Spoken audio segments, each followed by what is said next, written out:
രണ്ടോ മൂന്നോ ദിവസമാണ് ഷബീറിന് ഡോക്ടർമാർ നിർദ്ദേശിച്ചിട്ടുള്ള സമയം. 3 ദിവസത്തിന്റെ ഉള്ളിൽ ഇദ്ദേഹത്തിന്റെ കരൾ മാറ്റി വെച്ചിട്ടില്ലെങ്കിൽ ഒരു പക്ഷേ എന്ത് സംഭവിക്കും എന്നറിയില്ല. ഉപ്പാന്റെ നെഞ്ചിൽ കിടന്നുറങ്ങുന്ന മക്കളാണ് ഈ 2 മക്കളും. ഇവിടെ നിന്നിട്ട് ഉപ്പാനോട് ചോദിച്ചത് ഇനി എന്നാണ് വീട്ടിലേക്ക് വരിക എന്നുള്ളതാണ്.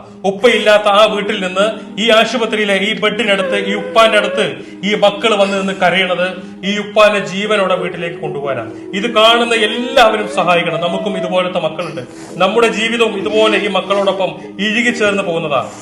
ഒരു വാപ്പമാർക്ക് സഹിക്കാൻ കഴിയാത്ത ഒരു കാഴ്ചയാണ് നമ്മൾ ഈ കാണുന്നത്. അത്രയ്ക്കും സീരിയസ് ആണ്, അത്രയ്ക്കും എമർജൻസി ആയിട്ട് അദ്ദേഹത്തിന്റെ കരൾ മാറ്റി വെക്കാൻ വേണ്ടിയിട്ട് ഇവിടെ ആശുപത്രിയിൽ അഡ്മിറ്റ് ചെയ്തിരിക്കുക. നിങ്ങളല്ലാതെ ആ കുടുംബത്തെ രക്ഷിക്കാൻ വേറെ ആരുമില്ല. 3 കുഞ്ഞു മക്കളാണ്. പ്രവാസികളായ എന്റെ പ്രിയപ്പെട്ടവരെല്ലാവരും ഇത് ഏറ്റെടുത്തിട്ട് പ്രിയപ്പെട്ട ഷബീറിന്റെ ജീവിതത്തിലേക്ക് തിരിച്ചു കൊണ്ടുവരാൻ 30 ലക്ഷം രൂപ അദ്ദേഹത്തിന്റെ കരൾ മാറ്റി വെക്കുന്നതിന് വേണ്ടി കണ്ടെത്താൻ ഈ വീഡിയോ കാണുന്ന എല്ലാവരും ഇവരെ സഹായിക്കാൻ വേണ്ടിയിട്ട് മുന്നോട്ട് വരണം.